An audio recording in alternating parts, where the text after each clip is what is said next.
আমি শ্বেতশ্রী আজ আবার আপনাদের সামনে। আজ কিন্তু আমি একা আসিনি, সবাইকে দেখেই বোঝা যাচ্ছে আমরা বেশ মিলিত একটা জমজমাট আড্ডার খুব শিগগিরই সামিল হতে চলেছি। আজকে কিন্তু আমাদের কমলিকাদের কোনো একক পরিচিতি পর্ব নয়, আজ আমরা সকলে একসাথে মিলিত হয়েছি। নমস্কার, আমি প্রবিতা। আমাদের বৈশাখ প্রত্যেক বছরই একটা নতুনের আহ্বান নিয়ে, একটা বেশ কিছু নতুন স্বপ্ন নিয়ে, নতুন আশা নিয়ে আসে। তো বৈশাখ বলতেই আমরা যারা 90-এর দশকে বেড়ে উঠেছি, আমাদের কাছে দূরদর্শনের এই বৈশাখের আড্ডা, তো নববর্ষের বৈঠক, এটা আমাদের সবার স্মৃতিতে এখনো রয়েছে। তো সেই রকমই একটা পরিবেশ আমরা এখানে ক্রিয়েট করার চেষ্টা করেছি। আমার সঙ্গে আমার দিদিরা রয়েছেন, আমার কমলিকারা অনেকেই মানে এখানে রয়েছেন আমাদের সঙ্গে। বন্দনাদি, যাকে একবার দেখলেই আমাদের ছোটবেলার আদর শাসনে ভরা শৈশবটা আমাদের কাছে উঁকি মেরে যায়। আমাদের প্রাক্তন প্রধানা শিক্ষিকা।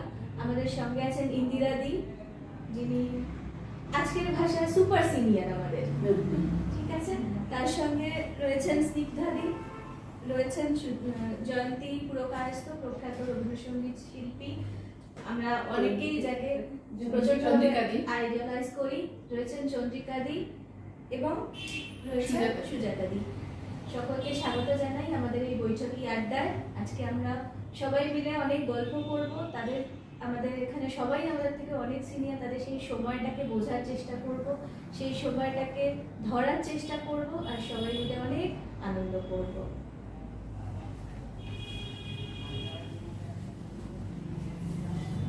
আমি কি বলবো, আমার আসলে ছোটবেলা থেকেই কিন্তু স্বভাব যে ভীষণ বলতে ভালোবাসি। কথা বলার আগেই অন্য কাউকে আমি কখনো সুযোগ দিই না। বন্দনাদি জানেন তো, কতবার আপনি আমাকে বলেছেন একটু চুপ করে বসো, তো একটু চুপ করে বসো, শান্ত হয়ে বসো। ওই শান্ত হওয়াটা না আজও আমার জীবনে হয়নি, কিন্তু প্রত্যেক দিনই মনে হয় যে আমার টিচাররা, আমার শিক্ষিকারা আমাকে শান্ত হয়ে বসতে বলেন। জয়ন্তীদি যেরকম আমার সাথে রিহার্সাল করেছেন, রিহার্সালে খুব ওপেনি দিয়েছেন এক এক সময়, হয়তো আমি পুরো কথাটাই শুনিনি, পুরো কথাটা না শুনেই আবারও ভুলটা গাইছি, বললেন একটু মন দিয়ে শুনে তারপরে করো। এই মন দিয়ে শোনাটা না আমার হয়নি। একটাই খালি আমার মনে হয়, সুজাতা কথা বলে বটে কিন্তু এলোমেলো কথা বলে না। সুজাতা খুব সাজিয়ে সুন্দর করে কথা বলতে পারে, এইটা মানে বলতেই হবে। আমাদের সাথে তো মাঝামাঝি দেখা হয়। জয়ন্তীদির গান তো আমি সেই কত ছোটবেলা থেকে শুনে আসছি, বন্দনাদির গান শুনেছি, চন্দ্রিকাদির নাচের কথা শুনেছি, এবং একটা অনুষ্ঠানে চন্দ্রিকাদি কি অসম্ভব ভালো নেচেছিলেন। আমি অবাক হয়ে যাই যে আমরা কতজনে কত কথা বলি যে সেই চর্চা হারিয়ে গেছে, সেই সময় হয় না, সেই মন আর নেই, কিন্তু কিভাবে ধরে রাখা যায় এই রকম সুন্দর একটা জীবনের যে ধারা, তার সাথে মিলিয়ে এই যে চর্চিত জীবন, এই যে চর্যা, দুটোই আমাদের জীবনে ভীষণ গুরুত্বপূর্ণ। এটা চন্দ্রিকাদিকে দেখলেই আমার মনে হয় যে সবসময় যে কিরকম সুন্দর একটা আবহে নিজেকে রেখেছেন। চন্দ্রিকাদি বলো, তুমি কিভাবে ধরে রেখেছো? আমি মানে সত্যি কথাই, আমি সবসময় খুব আনন্দে থাকতে ভালোবাসি। সবসময় মনে হয় সব কিছু মানে দেখি না, খারাপগুলো আমি কখনোই দেখতে চাইও না। তোমরা একটা কথা আমার আজকে ভীষণ ভালো লেগেছে, আমরা সবাই আসছিলাম একসাথে, চন্দ্রিকাদি বললেন আমি ভালোবাসতে ভালোবাসি। আমি ভীষণ ভালোবাসি বন্ধু করতে। আমি বলেছি জীবনের শেষ দিন পর্যন্ত মানে যখন আমি চন্দ্রিকাদির সঙ্গে আবার নতুন করে দেখলাম, তখন মনে হয়নি একবারও যে একটা অনেক ডিফারেন্স, আমাদের বয়সের ডিফারেন্স আছে আমাদের, এইগুলো কখনো মনে হয়নি। আরেকটা কথা, চন্দ্রিকা আমি দিদি বলছি না, ও আমার একটা কিন্তু সব থেকে সিনিয়র মোস্ট। আমি সুপার ডুপার নই, ওই সুপার ডুপার। ও আচ্ছা, সেখানে কিন্তু মানে আমার মাঝখানে অনেকদিন দেখা হয়নি। পরে আমি একটা দেখলাম আমার ছোট বোনের বন্ধু চন্দ্রিকা। তার মানে চন্দ্রিকা এটা দেখো, দিদি বলে ভালো বলিনি দিদি, বলি না, কারণ বাবুকে বলতাম না বলে তোমাকেও বলতাম।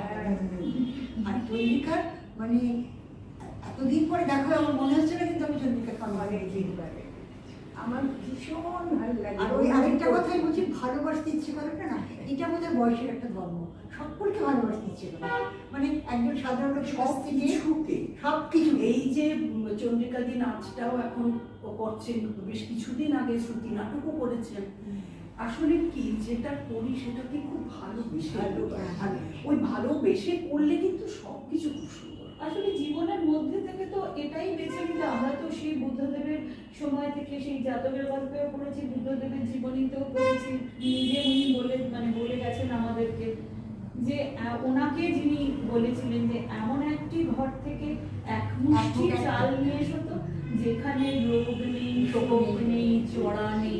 সুতরাং এ তো আমাদের এ তো আছেই, আমরা প্রত্যেক মুহূর্তে অনুভব করি আমরা এগিয়ে চলেছি একটা অন্তিম অবস্থার দিকে। আমরা বোধহয় সেই জন্যই সবাই এখানে রবীন্দ্রনাথ, মানে এমনিতেই বাঙালি মানে রবীন্দ্রনাথ, এই রবীন্দ্রনাথের যে গেছে ওই যে গানটা নয়নের দৃষ্টি হতে খুঁজবে কালো, যেখানে পড়বে সেখানে দেখবে আলো।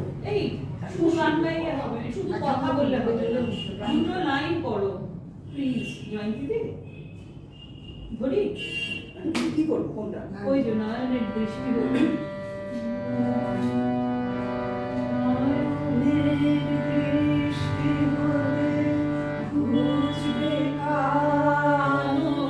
যেখানে পড়বে সেটাই দেখবে আলো, ব্যথা মোর উঠবে জ্বলে ঊর্ধ্বপানে, ব্যথা মোর উঠবে জ্বলে ঊর্ধ্বপানে,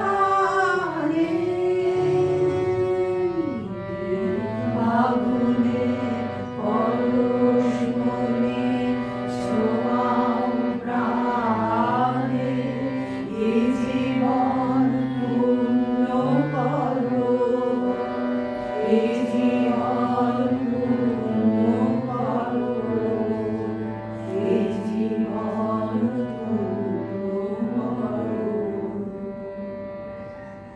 আমাদের স্কুল কিন্তু এই রবীন্দ্র ভাবনাটা এবং রাবীন্দ্রিক সংস্কৃতিটা অতি শিশু বয়স থেকে আমাদের মধ্যে প্রবেশ করানোর চেষ্টা করেছে। হ্যাঁ, যার জন্য আমি এবং আমার এদের ব্যাচমেট, আমার বিস্তৃত দিদি, আমরা মনে করি যে আমাদের স্কুল আমাদের রবীন্দ্রনাথকে ভালোবাসতে শিখিয়েছে।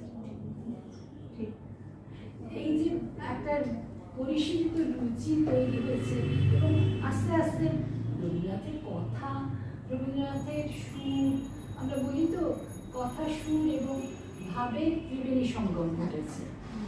তো এটা এমনভাবে নিজেদের মধ্যে মিশে গেছে, যারাই একটু এর মধ্যে রয়েছি বা একটু চর্চা রয়েছে, সেটা নৃত্যরূপেই হোক বা সঙ্গীত রূপেই হোক, পরবর্তী জীবনে যখন ব্যবহারিক জগতের কাজকর্ম কমে আসছে তখন কিন্তু এটি অবলম্বন মস্ত বড় একদম মস্ত বড় অবদান। আজকে রবীন্দ্রনাথ খুব কথাটা বললে সবাই আমরা নিজেদের মধ্যেও একটা আশ্রয় খুঁজি, তো ওনার মধ্যেই আমাদের আশ্রয়। তো সত্যি বলতে গেলে এমন অনেক কথা এখন শুনি যে প্রত্যেকটা মুহূর্তে, প্রত্যেকটা আবেগের ক্ষেত্রে, প্রত্যেকটা বিষয়কে কেন্দ্র করে উনি বোধহয় কিছুই বাদ রাখেন, কিছু বাদ যখন রাখেন। তিনি যাতায়াতে যাবে দেখবে ঠিক তার মধ্যে আছে। আজকে আপনাদের সবাইকে পেয়েছি এখানে, এত ভালো লাগছে। স্নিগ্ধাদি তুমিও আছো, তুমি তো আমার থেকে মাত্র 1 বছরের বড়, তবুও তোমাকে দিদি দিদি বলি।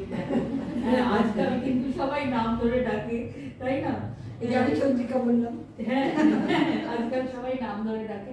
কিন্তু দেখো, তুমিও বুঝতে পারবে, আমারও মনে আছে, তোমার সময় মনে হয় না যে ওই সময়টাতে আমরা যা শিখে এসেছি এখনো তার অনেকটাই বহন করে যাচ্ছি। আমরা নিজেদের মধ্যে সময় আমাদের ছোটবেলা থেকে যা শিখছি সেটাই তো ভেতরে গেঁথে যাচ্ছে। আমাদের মূল্যবোধটা এমন করে ভেতরে আছে যে আমাদের মানে আমাদের প্রতিটা কাজে প্রতিফলন তার হবেই, হচ্ছে। এবং সঙ্গে সঙ্গে যেটা হয় যে একটি মেয়ে, কথার কথা বলছি, একটি মেয়ে একদিন তার বিয়ের সময় সাজছে, তারপরে হঠাৎ করে আমার মনে হলো যে মেয়েটি খুব সুন্দর সাজছে এবং শান্ত হয়ে বেশ বসে আছে।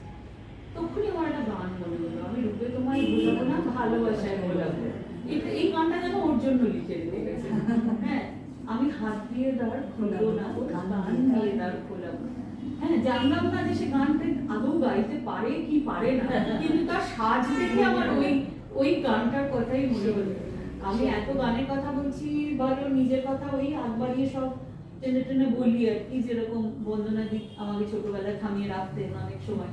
হ্যাঁ, যে কিন্তু একটা মনে হয় যে এমন একটা গান বন্দনা দি করুন না যেটার সাথে চন্দ্রিকা দি, ইন্দিরা দি একটু পার্টিসিপেট করেন সেই হিসেবে, তাহলে যদি সেগুলো মোটামুটি করবো। তাহলে যদি বৈশাখ তো হয়ে গেল। একটু হয়ে বৈশাখ হয়ে গেল, তাহলে একটু খোঁজাখুঁজি করি না, মানসিক খোঁজাখুঁজি, যেটা তুমি বলো। না, আমি তো শুনেছি চন্দ্রিকাদিরা সাংঘাতিক ভালো ডান্স ড্রামা করতেন। ওটা দুটো তবে এই যে যে চন্দ্রিকা একটু একটা আমাদের গানের সাথে চন্দ্রিকা একটুখানি সে পরে যে এখন না আচ্ছা, আছে যে আচ্ছা, তাহলে একটু সেটা কিন্তু বাকি রইলো, সেটা কিন্তু হতেই হবে, হতেই হবে। হ্যাঁ। তাই না? ওটা must। তবে আমার যেটা মনে হয় যে আমরা সেই পঞ্চকবির সময়ও কিন্তু তাদের প্রভাবও পেয়েছি, প্রভাব পড়েছে আমাদের মধ্যে। রবীন্দ্রনাথ তো আছেন, তিনি তো মাথার উপরে জ্বলিছেন, রবি রয়েছে কাজী নজরুলের কবিতা আমার কৈফিয়ত, মাথার উপরে জ্বলিছে। সব কিছু ভিতরে ঢুকিয়ে দেওয়ার কামড়ের মধ্যে প্রণতি, ওনার মতো এইরকম অদ্ভুত আর এত এনার্জি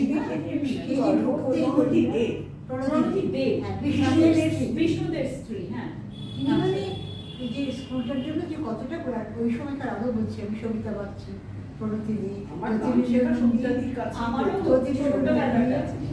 অনাদি প্রসাদ, দীপ্তি ঘোষ, এদের সবাই নাচ গান ওগুলোর মধ্যে দিয়ে আমরা বড় হয়েছি। একটা ছোট্ট ঘটনা, যখন রিহার্সেল চলছে, স্কুলের পরে আমাদের রিহার্সেল হতো, তারপর আমরা বাড়ি ফিরতাম, যেন যারা যারা পার্টিসিপেট করতো তারা ভালো রেজাল্ট করতো, এই জন্য আমাদের কিচ্ছু বলতে পারতাম না, দুটো ফার্স্ট থেকে তাদের মধ্যে থাকতো, এরা সকল ভালো রেজাল্ট। আমরা কোনোদিন ফেল করিনি, ভালো রেজাল্টই করেছি, 10-এর মধ্যে দেখেছি, 10-এর মধ্যে একজন এরকম। এখন তখন বলতেন যে না, ওদের তো পড়াশোনার কিছু ক্ষতি হচ্ছে না, ওরা ঠিক পড়াটা ম্যানেজ করে দিচ্ছে বাড়ি। পরের দিন পড়া দিতে পারছে না, তুমি এনে দেখো, ওরা ঠিক পড়া দিতে পারছে। আর একদিন একেবারে আমাদের লুচি আর তরকারি খেতে পেরেছে ননিদি, এরা কিন্তু মানে হোল হার্টেডলি, ননিদি, আশাদি, বড় আশাদি, মানে এই যে এক একটা করে প্রোগ্রাম হতো কমলা গার্লস স্কুলে, সবাই জানেন। মানে এটা বোধ হয় জগৎ বিখ্যাত, যেটা দেবব্রত বিশ্বাস করেছেন যে মাধবী নাচলে মনে হয় না যে সত্যি সত্যি সাংবাদিকা না, এত সুন্দর নাচতেন। আর সেখানে একদিন বিশেষকে চারখানা লুচি আর খানিকটা তরকারি, এখন নাচ শেখে না, চারখানা লুচি আর একখানা তরকারি এনে পাঠিয়েছেন, ননিদি গেছেন, লোক নিয়ে গেছেন, বলে কী করেন দেখতেছেন তো চেহারাখানা, এটা ওনার বইতে আছে, এটা বাত্যজনের রুদ্র সঙ্গীত আছে। তখন হচ্ছে যে এইতে কি হয়, মানে চারখানা লুচি যে কিছু হইব না। আমার মনে আছে যখন রিহার্সাল চলছে একদিন তাসের দেশের ওই 61 সালে, তো আমি তখন জানি না যে দেবব্রত বিশ্বাস এবং জর্জ দা একই একই। মজা হয়েছে, আমাকে পূর্ণিমা দি এসে জিজ্ঞেস করছে, হ্যাঁ এসে জিজ্ঞেস করছে, এই জর্জ দাকে দেখেছিস? না, আমাদের ব্যাচে না দেখিনি। খানিক্ষণ পরে নীলাদিকেও দেখতে পাচ্ছি না, আমি নীলাদি তো দেবব্রত বিশ্বাসের বাইকে করে চলে গেছে, এই তুই বললি জর্জ দাকে দেখিনি। তো সেইটা আমার খুব মনে পড়ে, আমি তখনও জানি না যে দেবব্রত বিশ্বাস এবং জর্জ দা একই লোক। আমি শুনেছি যে আমার পিসি পড়তেন 67-এ, ও গান টান করতো, আমার সেজ পিসি কৃষ্ণা চট্টোপাধ্যায়, ও র্যাঙ্কার ছিল আমাদের স্কুল থেকে, ফাইন্যান্স ডিপার্টমেন্টে। ও ভালো গান গাইতো। ওদের সময় যে সম্ভবত চণ্ডালিকা ইয়েতে গিয়েছিলেন, আনন্দ গিয়েছিলেন সাগর সেন। তখন তো সাগর সেন গিয়েছেন, তুমি জানবে তোমাদের সময় সাগর সেন আমাদের ওই 61 সালের তাসের দেশে সাগরদা রুইতনের করেছিলেন, এবং মানে ঘটনাক্রমে আমি রুইতন করেছিলাম। কারণ মনে আছে যে তাসের দেশে কে বজ্রবাহিনী বৈশাখী টোর উপর দাঁড়িয়ে একটা ঘোড়া ছিল, ওইটা করতে গিয়ে ওনার পা ইয়ে খারাপ হয়ে গেল, কিছু একটা হলো, উনি করতে পারলেন না, তখন প্রমোট হচ্ছে একজন একজন করে। তো তখন সদাগর পুত্র পূর্ণিমাকে ছিল, সেই চলে গেলে করতে গিয়ে তখন রুইতন নেই, হারিয়ে গেছে। তখন আর আমি তো চিরকাল স্কুলে ছেলে সেজে এসেছি, প্রচুর নাটক করেছি, আমি সব সময় ছেলে, মানে মুকুট করেছি ইন্দ্রজিৎ, এমনকি খোকাবাবুর পুত্র নেই, খোকাবাবুর বাবা, খোকাবাবুর প্রত্যাবর্তন করছি, সেখানে তো আর কেউ নেই, খোকাবাবুর একটা বন্ধু ছিল, তো ওইখানেও তখন রুইতন হ্যাঁ, করেছি, আমি আর আলো করেছিলাম হরতন আর রুইতন, আলো আমাদের উপর খুব রাখছে। আচ্ছা, এরা বেশ সুবিধে হয়েছে, বেটে বেটে সব সময় প্যারেডের ফ্রন্ট রোতে দাঁড়ায়, আর আমাদের পেছনে দাঁড়াতে হয়। বেটেদের কি মজা, সামনে আর আমি দেখি, আমরা তো সবসময় সামনে। আচ্ছা, একটা কথা বলছি কি, এত রবীন্দ্র নৃত্যনাট্যর কথা হচ্ছে, দুজন না ভালো নৃত্যশিল্পী কিন্তু আমাদের মধ্যে রয়েছে, কেমন? তো আমরা চন্দ্রিকার ফার্স্ট টাইম থেকে একটুখানি মা মেয়ে করে দিতে পারি না? খুব ভালো, ভীষণ ভালো। একটু করে দিতে পারি না? কি হলো? কি যে ভাবিস তুই মানে মনে করো ওইখানটা কি যে ভাবিস তুই অন্য হ্যাঁ, কি যে ভাবিস তুই, কি যে ভাবিস তুই, হ্যাঁ হ্যাঁ ওই জায়গাটায় ওই জায়গাটায় গানটা করতে বলছো? হ্যাঁ কি যে ভাবিস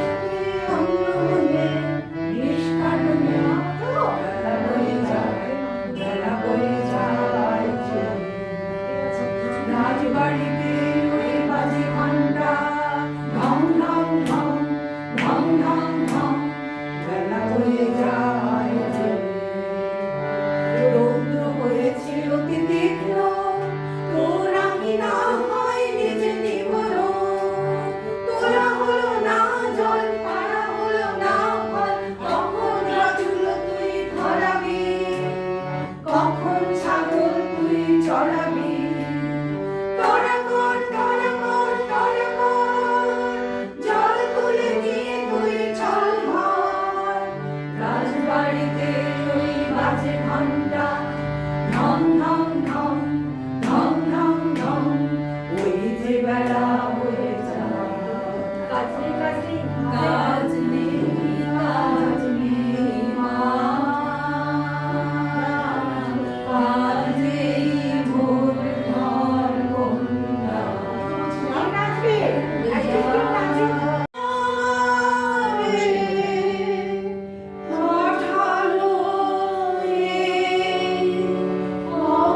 অপমানে, অন্ধকারে বুঝিব না, বুঝিব না,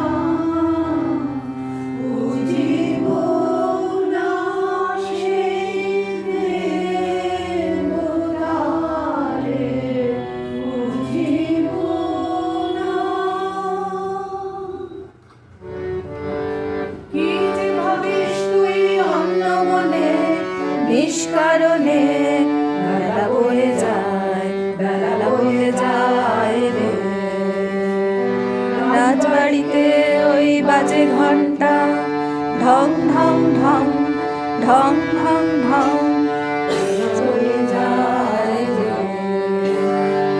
রৌদ্র হয়েছে অতি তীক্ষ্ণ, তোর আমি না হয় নিজে কোনো, তোলো না পাড়া হলো না ফল, কখন বাছুল তুই ধরাবি, কখন ছাগল তুই চড়াবি, তোরা কর, তোরা কর, তোরা কর, জল তুলে নিয়ে তুই চল ঘর। রাজবাড়িতে ওই বাজে ঘন্টা, ঢং ঢং ঢং, ঢং ঢং ঢং, ওই যে বেলা হয়ে যায়। কাজ নেই, কাজ নেই মা, কাজ নেই মোর ঘর কন্যা। যা খেয়ে সরে যা, যা খেয়ে সরে যা।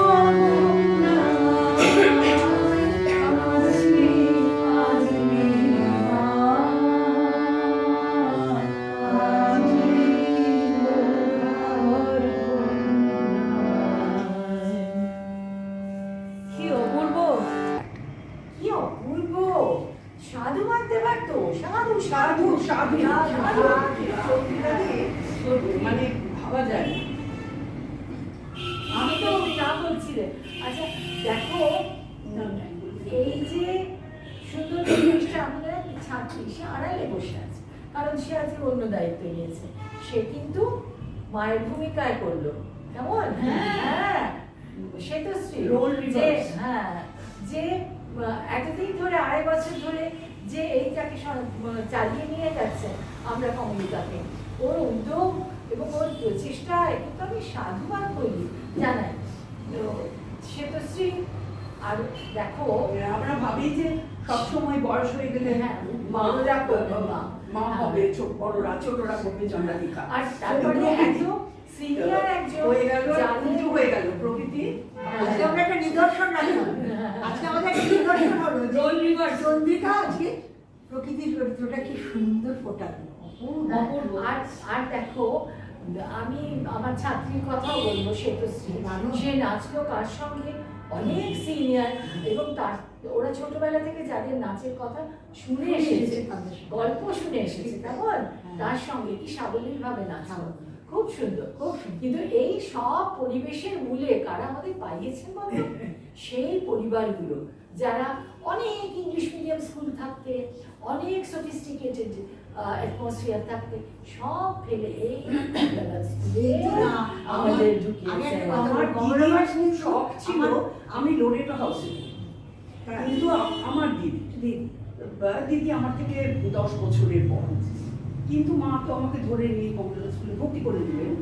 এবং আমাকে বন্দনা দিয়ে একবার একটা সুবেনের জন্য স্কুলের কথা লিখতে বলেছিলেন, তাতে আমি লিখেছিলাম যে ভাগ্যিস আর আমার অন্য দিদিরা শান্তিনিকেতনে পড়তেন, আমার সেখানে যাওয়ার ইচ্ছে এবং হতো হয়তো, কিন্তু এই যে কমলা গার্লস স্কুলে ঢুকিয়ে দিলেন, আমি মার কাছে যে কত কৃতজ্ঞ যে আমি কিরম মানে এখানে বসে কমলা গার্লসে বসেও কিন্তু আমি শান্তিনিকেতনকে একটু আমার কাছে নেই তা নয়, পুরোভাবে পেয়েছি। এবং এখানে এসে এত কিছু মধ্যে জড়িয়েছি, গান করেছি, নাচ করেছি, নাটক করেছি প্রণতিদির কাছে। ওরা তারপরেও পেয়েছে, প্রণতিদিকে তো ওরা আমরা তারপরেও পেয়েছি, প্রণতিদিকে পেয়েছি, শান্তাদিকে পেয়েছি, শান্তাদিকে আমাদের সময় আমাদের পরে বোধহয় গীতা ঘোষ আমাদের সময় শান্তাদি ডায়নামিক ছিল। ছিল। আর অল্প কিছুদিনের জন্য মুক্তাদিকে পেয়েছি। হ্যাঁ। আর আরেকটা জিনিস যেটা সত্যিকার বাংলা উচ্চারণ যেটা নিয়ে সত্যি আমি হয়তো কিছুটা হলেও গর্ববোধ করি, সেটা হচ্ছে শুভ্রাদি। শুভ্রাদি দন্তন্য মূর্ধন্য তফাৎ করতে শিখিয়েছেন।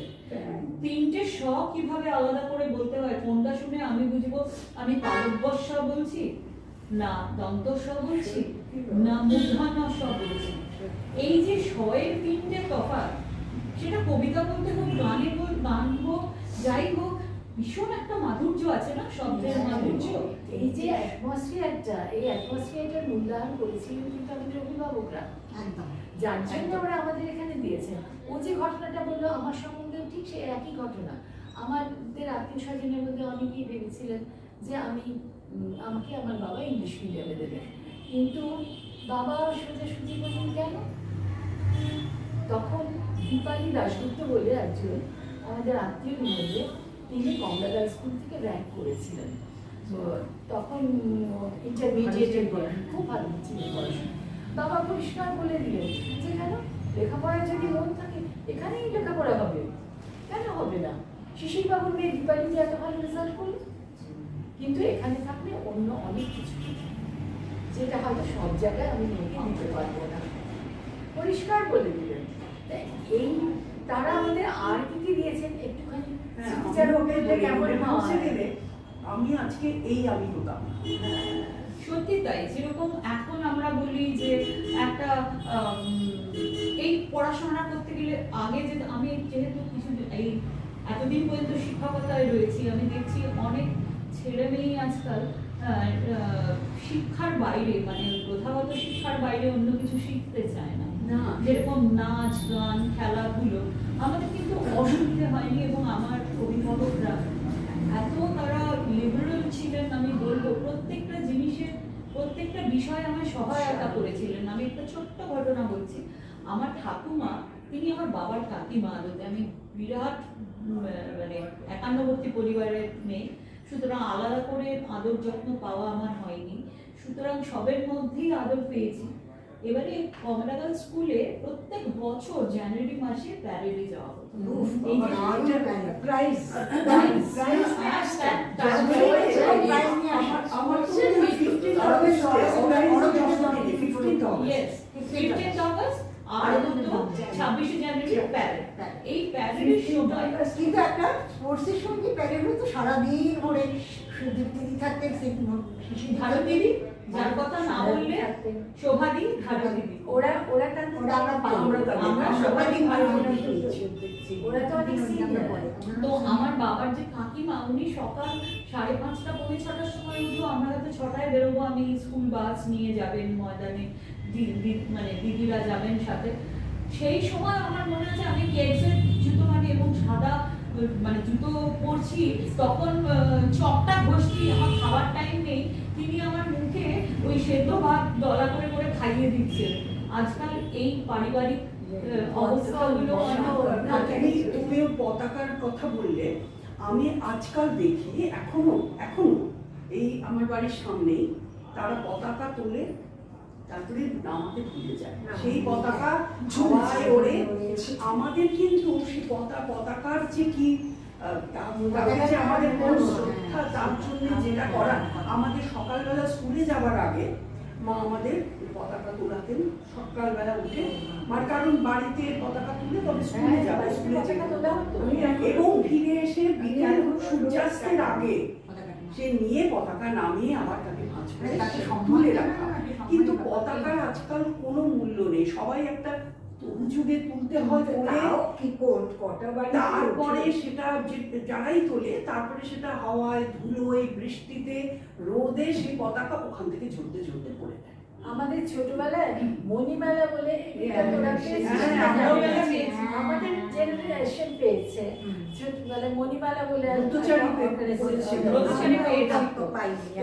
আমাদের পাড়ায় ছিল, আমাদের পাড়ায় করতাম বিশেষ বিশেষ দিনে, কেমন আবার তোমার এই সমস্ত বিশেষ দিন যেমন 25শে বৈশাখেও, সেখানেও পয়লা বৈশাখেও আমাদের বিশেষ অনুষ্ঠান থাকতো। তারপর বিভিন্ন জায়গাতে প্রতিযোগিতায় যাওয়া, ব্রতচারী নৃত্য শেখা, এগুলো থাকতো।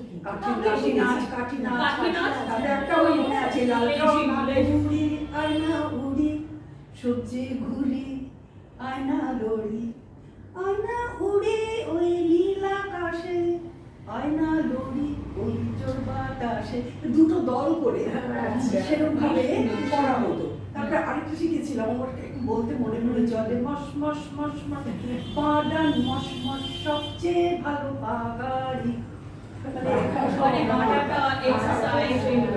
তারপরে চল কোদাল চালাই মানের বালাই, দিলে অলস মেজাজ হবে শরীর ঝালাই, এগুলো সব মনে পড়ে গেল। এইগুলো একটার সাথে আরেকটা চালাই আরেকবার করে না। তারপরে এটা ব্রতচারী অনেক কিছু বলতে চাইছো তোমরা, ফলে এক একটাকে রিপিট করলে আবার বেশি সময় চলে যায়। সেই তো সেই সময় আমার খুব দেখো পয়লা বৈশাখে এটা ব্রতচারী যে মণিমেলা সবকিছু করতো, মানে অংশগ্রহণ করতো বা অর্গানাইজ করতো, তার মধ্যে পয়লা বৈশাখও করতো, 25শে বৈশাখও সবই করতো। কিন্তু পরিবারে পয়লা বৈশাখের দিনটার একটা বিশেষ তাৎপর্য ছিল। প্রথম দিনটি যেন আমার শুভ হয়, ভালো হয়, সকল যাতে করে আমি ঈশ্বরের কাছে প্রার্থনা করবো সারা বছর যেন আমার ভালো চলে, সুখের চলে, আমার নিজের, আমার পরিজনের, সকলের এইভাবে যেন আনন্দের সঙ্গে চলে। তার জন্যে আমার বাবা অবশ্য শেষ পর্যন্ত করেছেন আমার এই পয়লা বৈশাখে কি কালী, হ্যাঁ, বিয়ে প্রণাম করতেন। কিন্তু এই যে যাদের বাড়িতে ঠাকুর ঘর থাকতো, ঠাকুরের জন্য একটু কিছু বিশেষ ব্যবস্থা সবার বাড়িতেই হতো, মায়েরা করবেন। আর একটা আমার মা সবসময়, আমার ঠাকুমাও বলতেন, কালী মাও বলতেন যে পুজোর দিন, দুর্গা পুজোর সময় ষষ্ঠী এবং নববর্ষ নতুন কাপড় করতেই হবে। এই আমাদের যে এই দেশে তো আছে, না, আমার এই দেশে না, না, আচ্ছা হুম। আচ্ছা, আমার এখানে আমার আমরা জানি আমার একটা খুব ছোটবেলা দুঃখের ব্যাপার আছে। আমি 8.5 বছর বয়সে মাকে হারাই। এখন একই দিনে বাবাকেও হারাই। কেন? আমার ওখানে কেউ জেঠি ছিল না, পিসি ছিল না, ঠাকুমা না। তাহলে আমাকে আমার দিদিমা কোথায় দেখে, দিদিমারা কলকাতা থেকে গেলেন, মামা সুস্থ, ঢাকা মেডিকেল কলেজে আমার ট্রিটমেন্ট চলছিল। কিন্তু তখন আমাকে বড় মাসে বড় মামা বড় দিদিমা গেছিলেন। তারা আমাকে উনি শুধু আমার বাবাকে বললেন যে ওকে কোথায় রেখে যাবো, আমরা ওকে নিয়ে যাচ্ছি, কলকাতায় কী থাকবে আমার কাছে। বাবা বারণ করল, বাবা একা একা কী করবেন। তখন পরে অবশ্য বাবা আমার সেকেন্ড মাদার খুব ভালো ছিলেন, আমি সেখানে বড় হইনি, কিন্তু খুব ভালো রিলেশন ছিল। উনি আমাকে বলতেন তার ছেলে মেয়ের থেকেও বেশি ভালোবাসতেন, কিন্তু একসঙ্গে থাকি কখনো কখনো সম্পূর্ণ গিয়ে থেকেছি, খুব ভালো লাগছে। আর দেখো, এটা করতে গিয়ে চলে গেলাম যে ওই যে তখন আমরা কিন্তু ছোটবেলায়, মানে আমরা যেহেতু ইসলামিক হলের লোক, সেই জন্য আমাদের ষষ্ঠীতে একটা নতুন জামা পড়তাম। হ্যাঁ, এমনি এটা জামাই ষষ্ঠী। না, জামাই ষষ্ঠী, জামাই ষষ্ঠীর কথা আমার আমি দিদিমা একটা কথা বলবো। দিদিমা সকালবেলা বসে ঘোড়া শাড়ি ঘোড়া শাড়, হ্যাঁ, হাতি শাড়ি হাতি শাড়, মিনা দিদিমণি করে পাড়ার যত লোকজন, কাজের লোকজন, দিদিমা একবার সে জল নিয়ে বসে সব বৈশাখ করছে। আজকেই তো হ্যাঁ, নিঃশ্বাস। আজকে ষষ্ঠীর কথা আমি বলি একটা। পুজোর ষষ্ঠীতে তোমরা জামা কাপড় নতুন পরবেই। না, আমাদের এই যে ষষ্ঠী, যেটা আজকাল এখানে খালি জামাই ষষ্ঠী শুনি, হ্যাঁ, না। আমাদের বাড়িতে কিন্তু জামাই ষষ্ঠী হতো না। না, আমাদের বাড়িতে হতো সন্তান ষষ্ঠী বা অরণ্য ষষ্ঠী, একদম, একদম। যার জন্যে একটা পিটুলি দিয়ে, মানে ময়দা দিয়ে ষষ্ঠীর মূর্তি গড়া হতো এবং তাকে গল্প বলা হতো। হ্যাঁ, ছটা বেড়াল করা হতো, এই হ্যাঁ, তারপর ছটা বেড়াল করা হতো। আমি যেটা বলছি সেটা হচ্ছে তাকে ওই বটের ডাল, ইয়েতে নানান রকম গাছপালা দিয়ে ঘর করে সেখানে রাখা হতো। কেন ছিল সেটা? অরণ্য ষষ্ঠী। আর আমাদের ষষ্ঠীতে একটা বানা পড়ানো হয়, যেরকম এখন সবাই বিপত্তারিণী একটা পড়ে, তখন একটা আমরা দৌড় নাম শুনি, ছেলে আমি মেয়ে নাম শুনিনি বিপত্তারিণী। পড়ানো হয়। এটা ওটা প্রথম আমাদের বাড়িতে আমরা দেখেছি, প্রথম বানাটা। এবং একটা মুঠা বলে একটা জিনিস, ঘাসের একটা বড় ইয়ে করে তার মধ্যে যেগুলো দীর্ঘকাল যে গাছগুলো বাঁচে, আর হলুদ ধরো দিয়ে- সুপুরি, তারপরে হলুদ আর চাল মিলিয়ে একটা পুটলি বাঁধা হতো, করম চা, তাল, করম চা, এগুলো দিয়ে একটা মুঠা বাঁধা হতো। সেটা আবার সেইটা জল দিয়ে সেটা আবার জলের ছিটা দিত। ষাট এটা আমার মামার বাড়িতে কিন্তু হতো।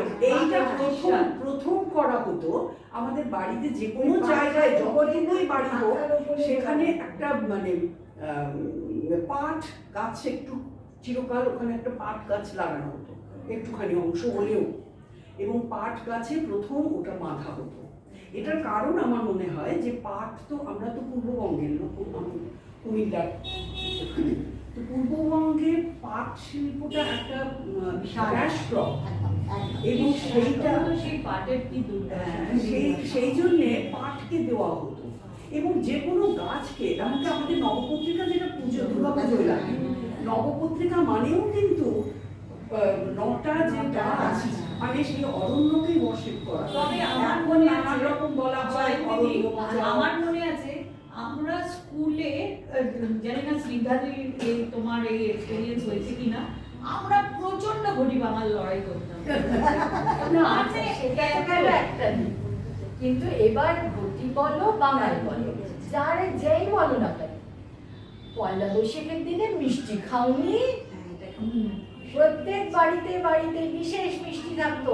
সবাই আসবে, ছোটরা প্রণাম করবে, বড়রা কোলাকুলি করবে, আর মিষ্টি খাওয়া হবে, নানা রকমের খাবার। একটা ছোট্ট কথা বলি, আমাদের মধ্যে সময় হয়ে এসছে, একটা ছোট্ট কথা বলি, সেটা হচ্ছে না, আমাদের সময় হয়ে আসেনি, অনুষ্ঠানের সময় হয়ে হ্যাঁ, না অনুষ্ঠানের সময় হয়েছে। আমি খালি বলি, দুর্গাপুজোর শেষ, দুর্গাপুজোর ঘটনা বিজয়া। আমাদের বাড়িতে দুর্গাপুজো হতো, বিজয়া দুর্গা বিসর্জন হয়ে যাওয়ার পরে যত কিছু দুর্গাপুজোয় লাগতো, সে ভাড়া থেকে শুরু করে প্রদীপ বলো, ছোট মধুপর্কের বাটি বলো, সেইগুলোকে প্রত্যেকটাকে পুজো করা হতো এবং সেইটাকেই আমাদের প্রথম প্রণাম জানানো হতো মা দুর্গাকে, এবং সেটা মন্ত্র পড়ে পড়ে সেইগুলো প্রত্যেকের মাথায় ছোঁয়ানো হতো। তার আগে আমাদের বিজয়ার মানুষকে আমরা অন্য কাউকে প্রণাম করতে পারতাম না। তো এটা একটা মানে যেগুলো এখন আমি তো দেখতে পাই না। এগুলো কি হয়, কতগুলো সংস্কার মানুষের মধ্যে শিশু বয়সে ঢুকে যায়, যার জন্য সে আমাদের মনে হয় যে শিশুকাল থেকে বুঝতে শেখে যে একটা সুপ্রিম বিং আছে। আমাদের ক্ষমতাই শেষ ক্ষমতা নয়, শেষ কথা নয়। না, কিন্তু বন্ধু তাই তোমারই ইচ্ছা হোক পূর্ণ আমার জীবন আমার মাঝে। রবীন্দ্রনাথ সেরকম কথা বলে গেছেন, অদ্ভুত লাগে আমার। সে ঘুরে ফিরে তার কাছেই ফিরে আসে, তার কাছেই ফিরে আসে। স্কুলের প্রেক্ষিতে বলো, স্কুলের প্রেক্ষিতে বলো, বা পারিবারিক প্রেক্ষিতে বলো, আমরা সেখানেই ফিরে আসছি। ঠিক, তাই জন্য আমরা শেষে কটা লাইন ওই রবীন্দ্রনাথকে থেকেই গাই। মুছে যাক গ্লানি, মুছে যাক জরা, অগ্নি